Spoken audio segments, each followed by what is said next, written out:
Timmy, now I saw you on Sunday with Chris, and at your last closing remarks, I'm sorry, I'm a little slow, but you went too fast. I couldn't pick out what you said, but it was talking terrific. about the UBS the part thing? I got of it. Could you repeat it? Oh, the UBS thing?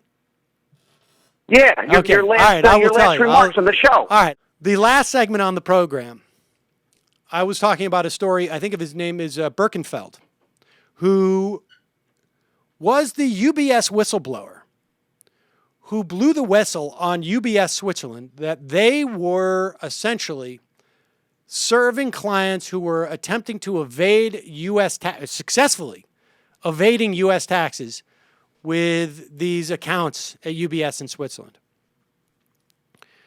Birkenfeld blew the whistle to the DOJ. There are all sorts of Keaton rules, and I think this would fall under a Keaton statute. I'm not 100% sure. But these Keaton rules where whistleblowers get a certain percentage of whatever they save the government, whether it's in Medicare fraud or, in this case, tax evasion. And so he was eligible for about $104 million. Now, it depends on whose perspective you buy into. In this case, I tend to believe this, and this is not part of the story that we covered for time and because of the nuances here. But he was prosecuted by the Department of Justice for supposedly not revealing all the clients. It has been established that he did, in fact, reveal all the clients. Many people suspect he was prosecuted by the DOJ as a favor for the Swiss. And it's Bradley Birkenfeld for the Swiss. And there is some WikiLeaks cables that suggest this is the case, so that the message would be sent, essentially, don't do this. We want to protect our secret banking. So on Sunday, at the end of Up with Chris, as I was presenting this story, I didn't present that part because we just didn't have the time, and it was a little bit nuanced. And this is coming from his lawyers, and I think there's definitely something to be investigated here. But I was describing, which was not described in a lot of these stories, is that there was a 2009 tax amnesty granted to the 14,000 people who were basically exposed as having evaded U.S. taxes by putting their money in a Swiss bank account.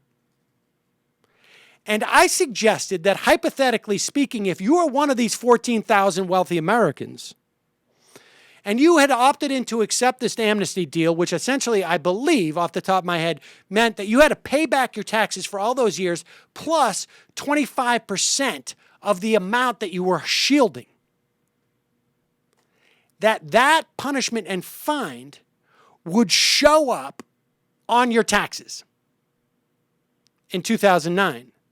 And people would know this if you were hypothetically required, for whatever reason, or felt that it was in your best interest, if you were, say, campaigning for something, to release the 2009 taxes.